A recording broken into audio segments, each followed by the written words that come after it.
നമസ്കാരം. ഇന്ത്യയിലെ ധനികരിൽ രണ്ടാം സ്ഥാനം അലങ്കരിക്കുന്ന ലോകത്തെ ഏറ്റവും ധനികരായ 20-25 പേരുടെ ലിസ്റ്റിൽ ഉൾപ്പെട്ട ആളാണ് ഗൗതം അദാനി. അദാനി ഇന്ത്യയുടെ അഭിമാനമാണ് എന്ന് വിശ്വസിക്കുന്ന ആളാണ് ഞാൻ. അദാനി വിരുദ്ധരാണ് ഇവിടുത്തെ പ്രതിപക്ഷമെങ്കിലും അദാനിയാണ് രാജ്യത്തെ ഏറ്റവും അധികം ആളുകൾക്ക് തൊഴിൽ കൊടുക്കുന്നത് എന്നതുകൊണ്ട് തന്നെ അദാനിയെ നമ്മൾ ആദരിക്കണമെന്ന് വിശ്വസിക്കുന്ന ആളാണ് ഞാൻ. അദാനി തൊട്ടതെല്ലാം പൊന്നാക്കിയ ചരിത്രമുള്ള ബിസിനസ്സുകാരനാണ്. പരമ്പരാഗതമായി ഇന്ത്യയിൽ ബിസിനസ് ചെയ്തുകൊണ്ടിരിക്കുന്ന പ്രമാണിമാരെയൊക്കെ പിന്തള്ളി അദാനി രണ്ടാമതെത്തിയത്, ലോകത്തെ 20-25 സമ്പന്നരിൽ ഒരാളായത് ചില്ലറ കാര്യമല്ല. അതുകൊണ്ട് തന്നെ അദാനിക്ക് ശത്രുക്കളേറെയാണ്. അദാനിയെ തകർക്കാൻ അമേരിക്കയിലെ ബിസിനസ് ടൈക്കൂണുകൾ പല പരിശ്രമങ്ങളും നടത്തി, പല കള്ളക്കഥകളും ഉണ്ടാക്കി. അദാനി കമ്പനികളുടെ ഓഹരി മൂല്യം താണുപോകുമെന്ന് അവരൊക്കെ സ്വപ്നം കണ്ടു. അതിനെയൊക്കെ അതിജീവിച്ച് ഉയർന്നു വന്ന് ഇന്ത്യയുടെ അഭിമാനം ഉയർത്തിപ്പിടിക്കുന്ന ആളാണ് അദാനി. ഇപ്പോൾ ഡൽഹിയിൽ നടന്നുകൊണ്ടിരിക്കുന്ന AI സമ്മിറ്റിൻ്റെ ഭാഗമായി അദാനി ഇന്നലെ പ്രഖ്യാപിച്ചത് 10,000 കോടി രൂപയുടെ ഡാറ്റാ സെൻ്ററാണ്. നമുക്കറിയാം, ലോകത്തിൻ്റെ ഏറ്റവും പ്രധാനപ്പെട്ട ഡാറ്റാ സെൻ്റർ ഹബ്ബായി ഇന്ത്യ മാറുകയാണ്. ബില്യൺ കണക്കിന് പൗണ്ടാണ് ഗൂഗിൾ അടക്കമുള്ളവർ ഇവിടെ ഇൻവെസ്റ്റ് ചെയ്യുന്നത്. 10,000 കോടി എന്ന് പറയുന്നത് വലിയ കാര്യമല്ല. എങ്കിൽ പോലും ഒരു 10,000 കോടിയുടെ ഇൻവെസ്റ്റ്മെൻറ്റ് പ്രഖ്യാപിക്കുക എന്ന് പറയുന്നത് ചെറിയ കാര്യവുമല്ല. അങ്ങനെ അദാനി വളർച്ചയിൽ നിന്നും വളർച്ചയിലേക്ക് പോയിക്കൊണ്ടിരിക്കുന്നു. ലോകത്തെ കമ്പനി CEOമാരും ലോകരാഷ്ട്ര തലവന്മാരുമൊക്കെ ഇന്ത്യയിലേക്ക് എത്തുന്നു. ഡാറ്റാ സെൻ്ററിലും സെമി കണ്ടക്ടറിലുമൊക്കെ നമ്മൾ നേട്ടം കൊയ്യുമ്പോൾ അതിൻ്റെ ഭാഗമാവാൻ നോക്കൂ. ഇന്നലെ ഫ്രഞ്ച് പ്രസിഡന്റ് ഇമ്മാനുവൽ മക്രോൺ ഇന്ത്യയിലെത്തി. മോദിയും മക്രോണും ഒരുമിച്ച് കാറിലിരുന്നു. അവർ വലിയ ചർച്ചകൾ നടത്തി, വലിയ പ്രഖ്യാപനങ്ങൾ നടത്തി. 114 റഫേൽ വിമാനങ്ങളാണ് ഇന്ത്യ ഫ്രാൻസിൻ്റെ സഹായത്തോടെ നിർമ്മിക്കാൻ പോകുന്നത്. മാത്രമല്ല, ഹാമർ പ്രിസിഷൻ ഗൈഡഡ് മിസൈലുകളും ഫ്രാൻസിൻ്റെ സാങ്കേതിക വിദ്യയുടെ സഹായത്തോടെ സംയുക്തമായി ഇന്ത്യ നിർമ്മിക്കുകയാണ്. ചരിത്രപരമായ സംഭവങ്ങളാണ് നടന്നുകൊണ്ടിരിക്കുന്നത്. ലോകത്തുള്ള ഏറ്റവും പ്രധാനപ്പെട്ട ടെക്നോളജി കമ്പനികളുടെയൊക്കെ CEOമാർ ഡൽഹിയിലുണ്ട് ഈ ദിവസങ്ങളിൽ. ഇന്നേ വരെ ലോകം കണ്ട ഏറ്റവും വലിയ AI സമ്മിറ്റാണ് ഡൽഹിയിൽ നടന്നുകൊണ്ടിരിക്കുന്നത്. സ്വാഭാവികമായും അങ്ങനെ രാജ്യം വളരുമ്പോൾ അതിൽ ഏറ്റവും അധികം നേട്ടം കൊയ്യുക അദാനിയാണ്. അദാനിയുടെ ലോക സാന്നിധ്യം മാത്രമല്ല, ഇന്ത്യയിലെ പ്രാധാന്യം അദാനിയുടെ വളർച്ചയ്ക്ക് നിദാനമാകും. അങ്ങനെ വിജയത്തിൽ നിന്നും വിജയത്തിലേക്ക് കുതിക്കുന്ന അദാനിയോടെ വെറും ഒരു 1 കോടി രൂപയുടെ പേരിൽ പണി ചോദിച്ചു വാങ്ങരുത് എന്നാണ് അഭ്യർത്ഥിക്കാനുള്ളത്. അദാനി 1 കോടി രൂപ ആഗോള അയ്യപ്പ സംഗമം എന്ന തട്ടിപ്പിന് സ്പോൺസറായി കൊടുക്കാമെന്ന് ഏറ്റിട്ടുണ്ടെന്നും അതുടൻ കിട്ടുമെന്നുമാണ് ഇന്നലെ Devaswom board president K. Jayakumar പറഞ്ഞത്. ഞങ്ങൾക്ക് സ്പോൺസർഷിപ്പ് പ്രതീക്ഷിച്ച പലയിടത്തുനിന്നും സ്പോൺസർഷിപ്പ് കിട്ടിയില്ല. ഇനി കിട്ടാനുള്ളത് അദാനി തരാമെന്ന് പറഞ്ഞ 1 കോടി രൂപയാണ്. അത് കിട്ടും. അതിൻ്റെ GST അടച്ചു കഴിഞ്ഞാൽ അത് ഉൾപ്പെടെ തിരിച്ചു കിട്ടും. അത് നടപടികൾ എടുത്തുകൊണ്ടിരിക്കുന്നു. അങ്ങനെ വന്നാൽ തന്നെ 4 കോടിയോളം രൂപ, അല്ലെങ്കിൽ 3 കോടി 85 ലക്ഷം രൂപയാണ് അദാനിയുടേത് ഉൾപ്പെടെ ഞങ്ങൾക്ക് സ്പോൺസർഷിപ്പിൽ കിട്ടുക. ചില സ്പോൺസേഴ്സൊക്കെ പൈസ തരാമെന്ന് പറഞ്ഞിരുന്നു, അവരെ വേണ്ടത്ര പ്രതികരിച്ചിട്ടില്ല. അദാനി ആലോചിച്ചിട്ട് വേണം ഈ പണിക്കിറങ്ങാൻ. അദാനി 1 കോടി രൂപ കൊടുക്കുന്നത് പിണറായിയെ സുഖിപ്പിക്കാനാണ്. ഇപ്പോൾ പിണറായി എത്തപ്പെട്ടിരിക്കുന്ന ഈ പ്രതിസന്ധിയിൽ നിന്നും എങ്ങനെയെങ്കിലും തലയൂരിയെടുക്കാനാണ്. എന്നാൽ ഓർക്കുക, 2018 മുതൽ തുടർച്ചയായി അയ്യപ്പനായിട്ട് പണി കൊടുക്കാൻ ശ്രമിച്ച്, അയ്യപ്പനെ ഇല്ലാതാക്കാൻ ശ്രമിച്ച്, അയ്യപ്പൻ കളത്തിലിറങ്ങി പുഞ്ചിരിച്ചുകൊണ്ട് പിണറായിയെ പാഠം പഠിപ്പിക്കുന്ന ദിവസങ്ങളാണിത്. നോക്കൂ അതിൻ്റെ ക്ലൈമാക്സ്. 7 വർഷം മുമ്പ് സുപ്രീം കോടതി എടുത്ത് ഫയലിൽ വെച്ച ശബരിമല യുവതീ പ്രവേശന വിഷയത്തെക്കുറിച്ച് അന്തിമ നിലപാട് ഈ മാർച്ച് 14 മുമ്പ് അറിയിക്കണമെന്ന് സുപ്രീം കോടതി നാടകീയമായി പ്രഖ്യാപിച്ചിരിക്കുന്നു. ഭഗവാൻ തന്നെ ഇറങ്ങി പുറപ്പെട്ടതാ. നീ ഇത്രയുമൊക്കെ ഒപ്പിച്ചിട്ട് നിനക്കിട്ട് പണി കിട്ടിയെന്ന് പറഞ്ഞ് ഇറങ്ങിപ്പോവണ്ട, നീ ഇതിന് കൃത്യമായ പരിഹാരമുണ്ടാക്കിയിട്ട് പോയാൽ മതി, നിന്നെക്കൊണ്ട് ഞാൻ തിരുത്തിക്കുന്നു എന്ന് പറഞ്ഞ് ഭഗവാൻ രംഗത്തിറങ്ങിയതാണ്. നോക്കൂ, സർക്കാർ നേരിടുന്ന പ്രതിസന്ധി. മതിൽ കെട്ടിയും ബഹളം വെച്ചും ഭഗവാനെ അപമാനിച്ചും സ്ത്രീ നാമധാരികളായ ചിലരെ കറുത്ത തുണിയിൽ പൊതിഞ്ഞു കെട്ടി സന്നിധാനത്തേക്ക് ആംബുലൻസിൽ എത്തിച്ചുമൊക്കെ ഭഗവാനെ തകർക്കാൻ ശ്രമിച്ച പിണറായി വിജയൻ ഇറങ്ങിപ്പോകുന്നതിന് മുൻപ് സുപ്രീം കോടതിയിൽ പോയി പറയാൻ പോവുകയാണ്, അയ്യോ ഞങ്ങൾ അയ്യപ്പ ഭക്തരാണ്, അയ്യപ്പൻ്റെ ആചാരങ്ങളൊന്നും ലംഘിക്കരുതേ എന്ന്. ഇതൊരു വിധിയാണ്. ആ വിധി പ്രക്രിയ തുടർന്നുകൊണ്ടിരിക്കുകയാണ്. ആ പ്രക്രിയയിൽ സത്യം മാത്രമേ നിലനിൽക്കൂ. കലിയുഗ വരൻ്റെ പ്രത്യേകത ധർമ്മ സംരക്ഷകൻ എന്നതാണ്. ധർമ്മ സംരക്ഷണത്തിന് വേണ്ടി അധർമ്മികളെ നിഗ്രഹിക്കും. അതാണ് നടന്നുകൊണ്ടിരിക്കുന്നത്. അതുകൊണ്ട് കാപട്യത്തിനോട് ഒരു വിട്ടുവീഴ്ചയില്ല. നിങ്ങൾ കുറ്റം ചെയ്തോളൂ, നിങ്ങൾ പാപം ചെയ്തോളൂ, എന്തും ചെയ്യും, അയ്യപ്പൻ ക്ഷമിക്കും. പക്ഷെ ക്ഷമ ചോദിക്കണം, ആത്മാർത്ഥമായി പശ്ചാത്താപം ഉണ്ടാവണം, ചെയ്ത തെറ്റെല്ലാം പൊറുക്കും. എന്നാൽ നിങ്ങൾ നിങ്ങളുടെ പാപവും നിങ്ങളുടെ കുറ്റകൃത്യവും മറച്ചു വയ്ക്കാൻ നിങ്ങൾ സോപ്പിട്ടാൽ, പുട്ടിയിട്ടാൽ അത് ഭഗവാൻ സമ്മതിക്കില്ല. അതുകൊണ്ടാണ് ഈ അയ്യപ്പ ആഗോള സംഗമം ഇത്തരത്തിൽ നാണം കെട്ടുപോയത്. ഇന്നലെ കെ ജയകുമാർ പ്രത്യക്ഷപ്പെട്ട് എല്ലാം സമ്മതിച്ചു, കുറ്റസമ്മതം നടത്തി. ഇതുവരെ സഖാക്കൾ സൈബർ ഇടത്തിൽ മെഴുകി നിരങ്ങിയതെല്ലാം വെറുതെയായി. ഇത് സർക്കാരിനെതിരെയുള്ള കള്ളക്കഥ ഇവിടുത്തെ മാധ്യമങ്ങൾ സോഷ്യൽ മീഡിയ മെനയുന്നതാണ് എന്ന് പറഞ്ഞത് പൊളിഞ്ഞടങ്ങി. ഇന്നലെ കെ ജയകുമാർ പറഞ്ഞു, ഇങ്ങനെയൊക്കെ സംഭവിച്ചു.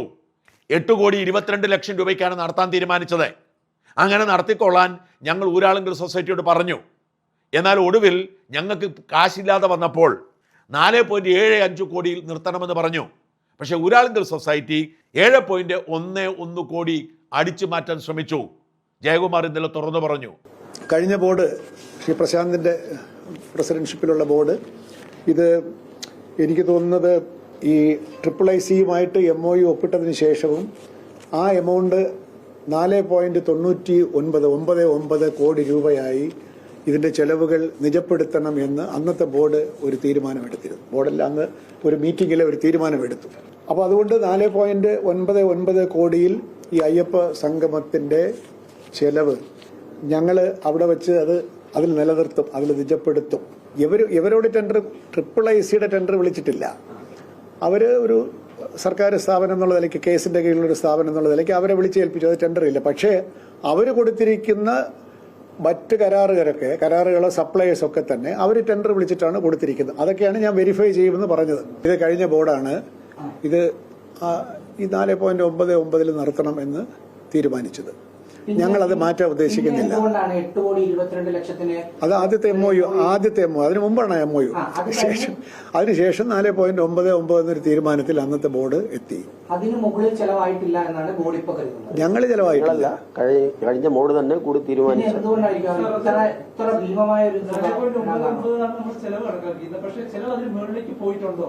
അവർ തന്ന ബില്ല് 7 അല്ലേ? നമ്മൾ കൊടുക്കുന്നില്ല. അതെല്ലാം വെരിഫൈ ചെയ്യട്ടെ. അവരുടെ ബില്ല് 7 കോടിയാണെന്നുള്ളത് പബ്ലിക് ഡോക്യുമെന്റ് ആണല്ലോ. അത് ഞങ്ങൾ കൊടുക്കുന്നില്ലെന്നുള്ളത് അതൊന്നും ഇപ്പൊ എനിക്ക് പറയാൻ പറ്റത്തില്ല. നോക്കൂ, ഭഗവാൻ സത്യം പറയിപ്പിക്കുകയാണ്. ഈ കള്ളക്കണക്കുകൾ പുറത്തേക്ക് കൊണ്ടുവരികയാണ്. ഇപ്പോൾ തട്ടിപ്പിന്റെ കൃത്യമായ കണക്ക് പുറത്തു വന്നു. 8,22,00,000 രൂപ ചെലവാക്കാനായിരുന്നു തീരുമാനം.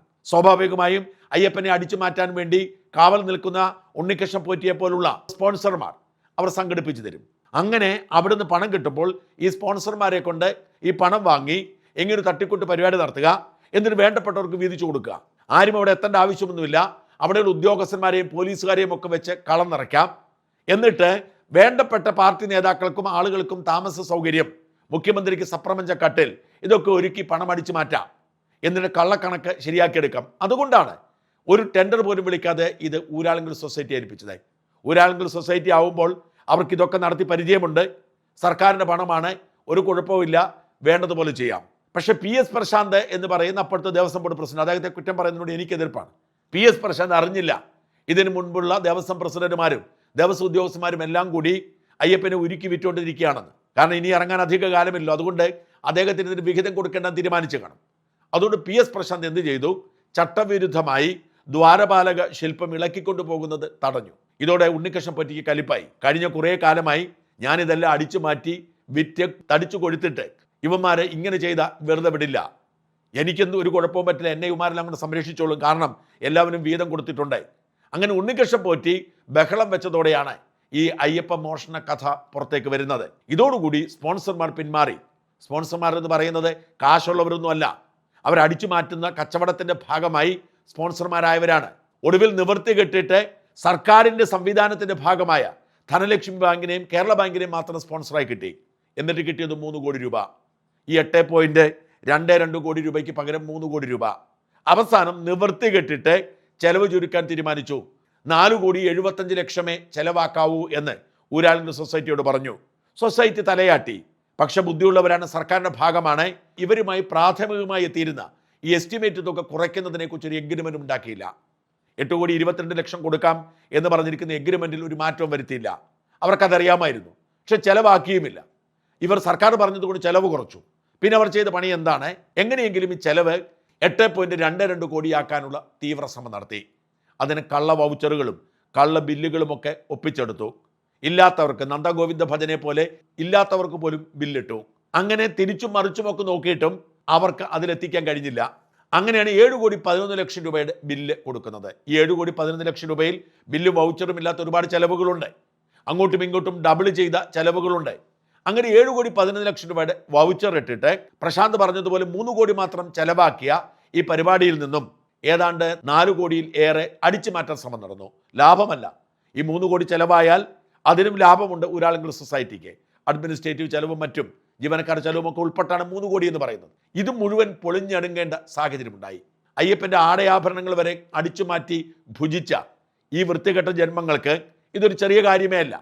ഒരു തട്ടിപ്പിൽ 4 കോടി എന്ന് പറയുന്നത് അവർക്ക് നിസ്സാര കാര്യമാണ്. ആ നിസ്സാര കാര്യത്തിന് വേണ്ടി നടത്തിയ ശ്രമമാണ് ഇപ്പോൾ പൊളിഞ്ഞിരിക്കുന്നതും എല്ലാ ജനങ്ങളും അറിഞ്ഞിരിക്കുന്നതും പിണറായിക്കും കൂട്ടർക്കും ഇതിൽ നിന്ന് തലയുരാൻ കഴിയാത്ത സാഹചര്യം സൃഷ്ടിച്ചിരിക്കുന്നതും. അതുകൊണ്ടാണ് ഇവർ പറയുന്നത് ഞങ്ങൾ 4.25 കോടിയാണല്ലോ അനുവദിച്ചത്, അതേ തരുമെന്ന്.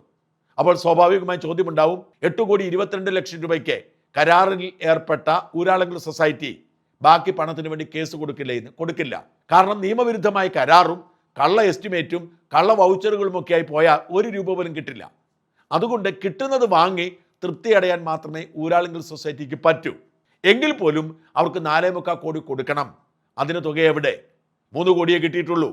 അതുകൊണ്ടാണ് 1.25 കോടി കൂടി എങ്ങനെയെങ്കിലും ഉണ്ടാക്കാൻ തീവ്ര ശ്രമം നടത്തുന്നതും അദാനി 1 കോടി രൂപ തരും എന്ന് അവകാശപ്പെടുന്നതും.